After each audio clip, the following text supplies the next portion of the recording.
My 4 o'clock hour here on Felger and Mazz on Friday, on an agenda-free Friday driven by the Bernardi Auto Group. 4 o'clock, though, on Friday means only one thing. Gasper. Chris Gasper of the Boston Globe. He's brought to you by Premier Basement Waterproofing. April showers are here. If ever you need the waterproofing guru, it's this time of year, isn't it? Yes. Isn't it just the most dangerous time when it comes to water in your basement and all that? Yeah, April showers. So if you're on board the Game Over for Water train, you don't have to worry. But if you're not, it's time to get on board and have your basement waterproofed by the best. That's our guy, the guru, Mike Albert. So you can say goodbye to water for good. To schedule with Crystal, call 844-LIVE-DRY or visit premierbasement.net and say it with me, fellas. It's game over for water. Gasper, what's up? How you doing?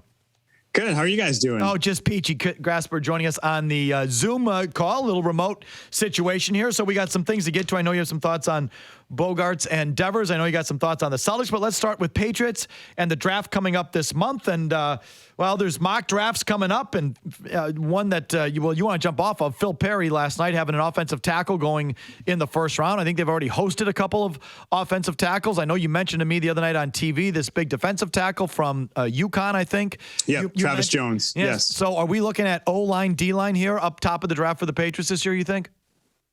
I really think we are. I do. And, I looked at Phil's mock draft and I was like, even he was basically saying, hey, don't throw anything at me, but this is, what it's going to be. And he has them taking Bernard Raymond, a left tackle originally from Austria, who's played at Central Michigan, right up their alley, and converted tight end type guy. And I do think there's a greater likelihood of an offensive or defensive lineman than there is the wide receiver that everybody wants, because it's a deep wide receiver draft.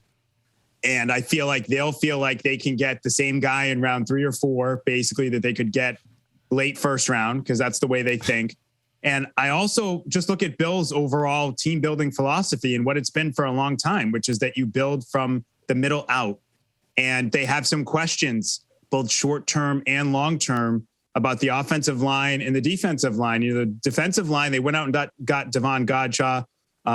He was solid, I would say, last year, and Christian Barmore was good, but I think Barmore was a better pass rusher than a run stuffer.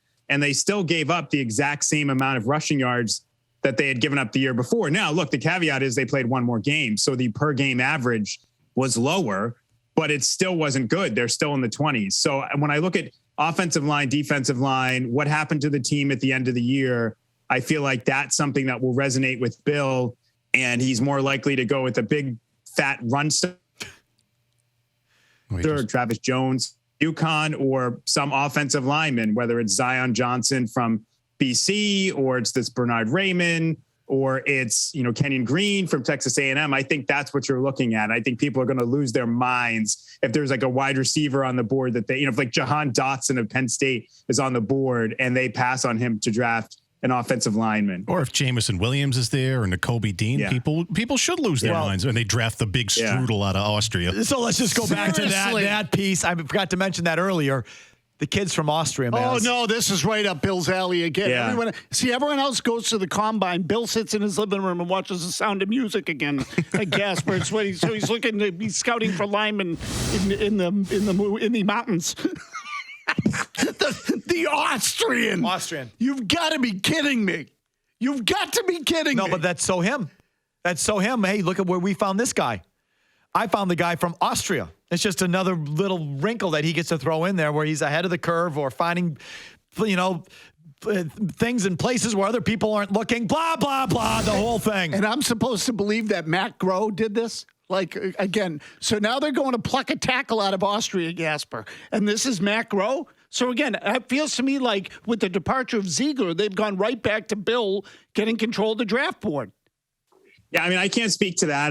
This guy is pretty high on a lot of people's boards. Like if they don't take him in the first round, somebody else could, because I think you're going to see a run on tackles to some degree. So, I think it's not like this isn't like a Jordan Richards pick where it's like they're the only team that, has this guy here, or like, to a lesser degree, Tavon Wilson. There were other teams that would have taken him where they took him, but not very many that year.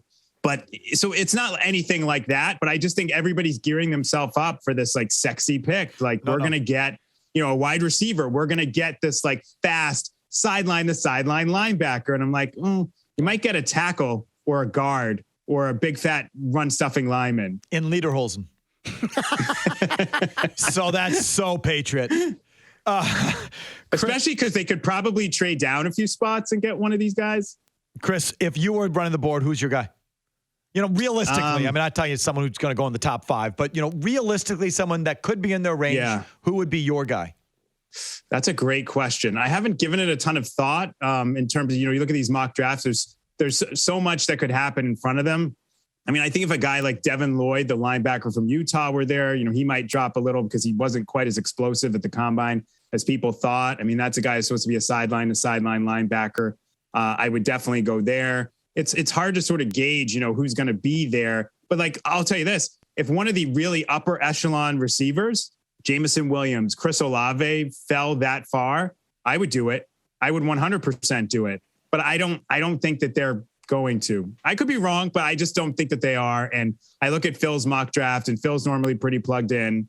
I think that, he's a guy that Belichick respects. So I feel like he's not just throwing stuff against the wall. And when you look at what's happening with the draft and you talk to other people and what's going on, it seems like this is sort of a common thought at this point, that they're more likely to go in this direction. And just look at their visits. Like, look who they're bringing in on some of these visits. Yep, whales.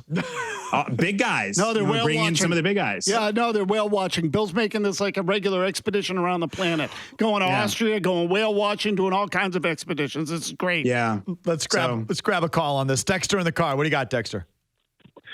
Hey, guys. We're no longer the Brady and Decline show. We're the Brady all the time show, and I'm here for it. As a matter of fact, you should be hitting the breaking news anytime something Brady comes in. But I just want to say, I think if Bill doesn't take a fatty in the first round, he's pretty much signing his own death note. If you take a left tackle in the first round, you're pretty much redshirting him because you have Wynn and Trent Brown here. A run stuffing, fatty, you should be able to find in later rounds. I don't know why they're thinking is they need a nose tackle in the first round, yet they rate all the receivers the same. Oh, we can find that in the third round or the fourth round, when they really have no history of ever being able to draft a receiver even in the first round. Dexter, it's a good call, because that's another thing you need to consider. Is the guy even going to start make an impact this year? I mean, they could trade Wynn, but who wants him at, is it $10 million? So, or you kick Wynn inside, I guess. You kick, because they did lose Mason, obviously. So I like that idea. So you kick him inside, and maybe that's a pretty good offensive line if the rookie can play. I mean, Nate Solder started as a rookie, didn't he? He did. And So didn't Matt Light too? I believe so. So I mean, maybe there's a path there. It's still just not what Chris. The team has so many holes. I'm not saying offensive line isn't one of them. Of course, it's one of them. But I feel like when I'm just looking broadly at the team, I think their biggest overall need is speed, playmaking, dynamic playmaking. Whatever on both sides of the ball, on either side of the ball or whatever position. It's that thing, and that's I feel like their biggest organizational need. And that's why I think that's where they should go. And if it's on either side of the ball, I'd be okay with it. Offensive line does not check that box. What is this thing, Chris? We read this line here earlier, and I don't know if you saw it in Mike Reese's column on Sunday about how Bill Belichick said that, Matt Groh was really responsible for last year's draft. And with Dave gone, he's the most qualified guy we have to take this new title, personnel head or whatever they call him. And he's one of the best we've ever had here. How do you read that whole thing? Oh, well, he said that he was asked about that at the owners' meetings because he was asked about Matt Groh, and that was his response. And I think it's a response that's based upon an affinity for Matt Groh, particularly on the college side, and basically trying to defend putting somebody who's completely beholden to Bill in that role versus Elliott. I mean, look, I'm not knocking Matt Groh, and he's well respected in the NFL, but he has no experience on the pro side. Zero. It's all college scouting experience, which is valuable. But here's Elliott Wolf with 15 years of experience and pro personnel. He's literally had the title that Groh has before for another organization. You just can't convince me that, Matt Groh at this point in their careers is more qualified than Elliott Wolf. But maybe Elliott Wolf's more of a flight risk, or the reality is Elliott Wolf will have a job, whether he kisses Belichick's butt or not. And he interviewed for 2 GM jobs this past offseason. He didn't get him, Chicago and Minnesota, but he will have a job somewhere. He's not completely beholden to Bill or the Patriots way of doing things. And to me, that's sort of more when I look at the totality of the offseason and what Bill's done in terms of the people around him, Joe Judge, Matt Patricia, Groh, they're all people that are very loyal to him and sort of like owe their careers to him. And I think that means something to him. Yeah, so he has so he has to justify it.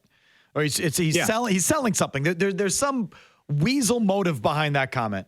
Yeah. But look, both things can be true. Matt Groh is very smart and Matt Groh is very good, but also the loyalty factor is important to Belichick. So it's not like, hey, Matt Groh is not a smart guy. He's not respected, but it is unusual for someone with his resume to get put in that role over somebody else that has, all that sort of experience in terms of player personnel. And it's not like Elliot Wolf is old. I think he's in his early 40s and Matt Groh's in his late 30s. So they're in the same age range. And one guy has way more experience and pro personnel than the other guy does.